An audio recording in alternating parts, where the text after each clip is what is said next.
Ito ang Katarman Bridge sa Samar. Kung makikita nyo naman, sobrang makipot para sa isang two-lane bridge. Kaya ang proyekto ay bridge widening, luluwagan. Ang problema, noong 2015 pa ito sinimulan, hanggang sa ngayon hindi pa natatapos. Ang Department of Public Works and Highways o DPWH Region 8 ang implementing agency ng Katarman Bridge. Ayon sa Physical Status Report ng DPWH Region 8, September 16, 2015 nang sinimulan ang proyekto. Ang target completion dapat ay noon pang June 22, 2017. Pero nang aming puntahan noong March 2018, nasa 47.30% ang actual accomplishment sa paggawa ng tulay. Ayon dito sa dokumento mula sa DPWH, ang contract amount ng proyektong ito ay mahigit 140 million pesos. Tapos, sinasabi rin dito na yung actual accomplishment ay halos 50% na. Ibig sabihin, dapat kalahati nitong proyekto tapos na. Ganito po bang itsura nung halos 50% na natapos? Hindi po.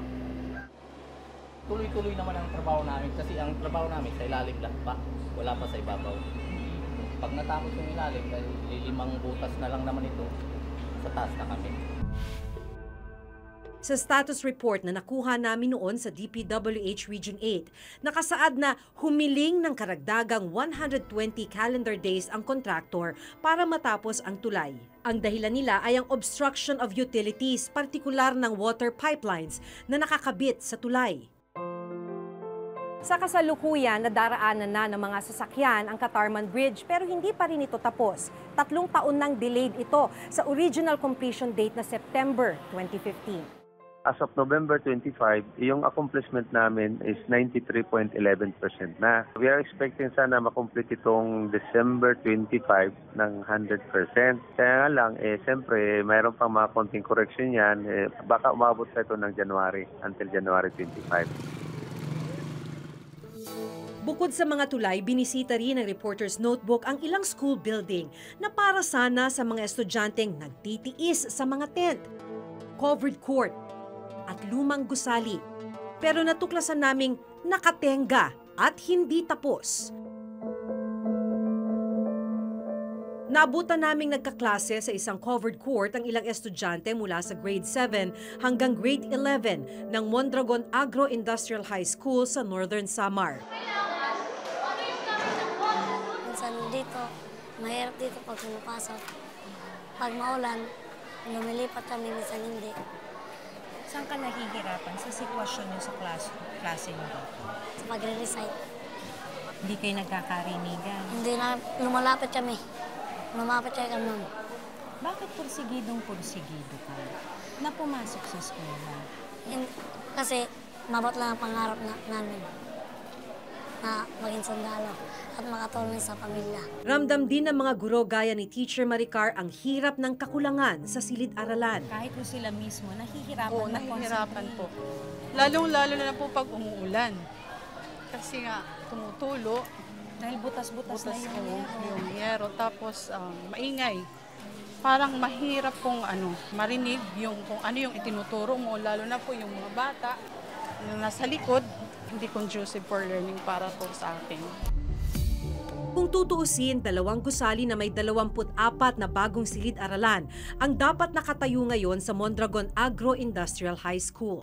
Dito, sana, 12 classrooms ang pinakikinabangan ng mga estudyante. Yun nga lang, noong nakaraang taon, tuluyan nang inabandona yung paggawa sa school building na ito. At ito na lamang ang naiwan, mga talahib, halaman, at kinakalawang na bakal. Ang isa pang gusali, nasa ikalawang palapag na ang paggawa pero mga poste at ilang pader pa lang ang nakatayo. Sa dokumentong ito mula sa DPWH Northern Samar District 1, 27.8 million pesos ang contract amount para sa 2 gusali. Sinimula ng proyekto noong May 10, 2017 at may target completion date na February 10, 2018. Donasyon ng mga pribadong grupo ang school building na ito. Pagkatapos daw ng 3 buwan na konstruksyon ay napakinabangan na ng mga estudyante simula noong October 2017. Pero itong government project na ito na nauna pang simulan ang konstruksyon ay hanggang sa ngayon nakatiwangwang, abandonado at hindi napakikinabangan ng mga estudyante. Muling nagpaunlak ng panayam si Engineer Ruel Umali. During my time kasi to, ongoing to, kaya lang po slow moving. Nag-expired to ng February, para na-extend yung kanyang kontrata. So, yun ang malimit nilang dyan, weather condition, or minsan due to lack of materials, gawa ng minsan walang mabili silang materials doon, dito pa nanggagaling sa Manila. Sa dokumentong ito mula sa DPWH, umabot na sa 11.5 million pesos ng kabuang pondo ang na-disburse na pera sa kontraktor. 3 buwan pagkatapos maiere ang report noong Setyembre, ayon sa kinatawan ng paaralan, itinuloy ng kontraktor ang pagtatayo ng 2 gusali ng Mondragon Agro-Industrial High School. Ang unang gusali na dati puro poste lang, nagkaroon na ng ilang pader at slab. Ang ikalawang gusali, nadagdagan ng ilang slab. Dapat iti-terminate na talaga noon. Pero nag-submit ang contractor ng motion for reconsideration na wag daw muna i-terminate kasi i-complete daw nila yung project. Sa dokumentong ito mula sa DPWH Northern Samar, as of September 25, 79.60% completed na ang proyekto. Pero napag-alaman namin na muling itinigil ang pagtatayo ng mga ito. Tuluyan na kasing tinerminate ng DPWH Northern Samar District 1 ang kontraktor ng proyekto. Sa Enero, muling magsasagawa ng bidding para sa kontraktor na magtutuloy ng proyekto. Kaya ang mga estudyante at guro, tila mahaba-haba pa ang pagtitiis. Ang tanong, ano ang mangyayari sa pondong naibigay na sa orihinal na kontraktor ng proyekto? Kasi may nangyari yan sa opisina, nakakuha ng advance payment, pwede i-deduct nila yan sa ibang sa project nila, kung saan man meron silang project.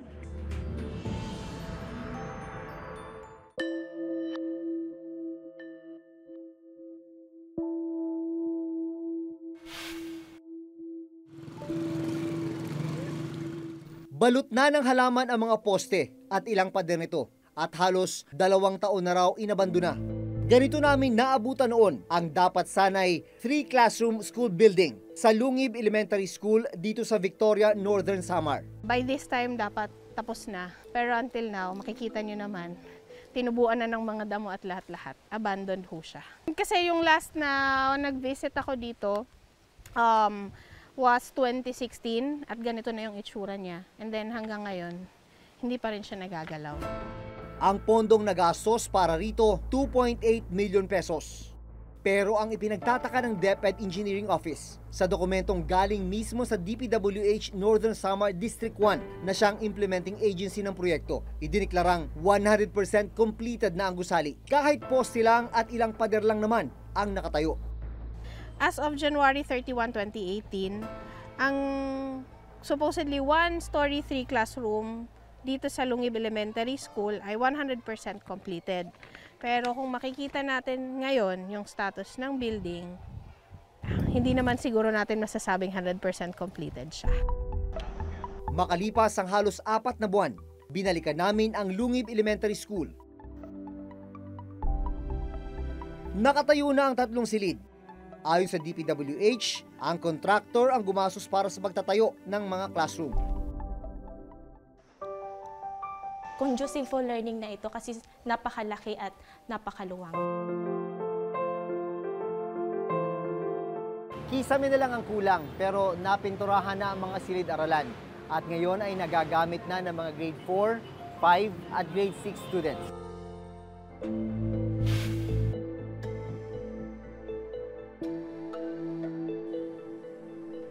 Iba naman ang problemang kinakaharap noon ng mga grade 12 students sa San Isidro Agro-Industrial High School. Nandito tayo sa San Isidro Agro-Industrial School.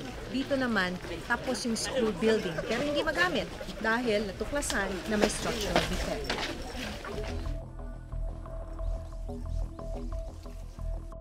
Yung para na siyang, ma'am, para siyang nag-sink. Uy!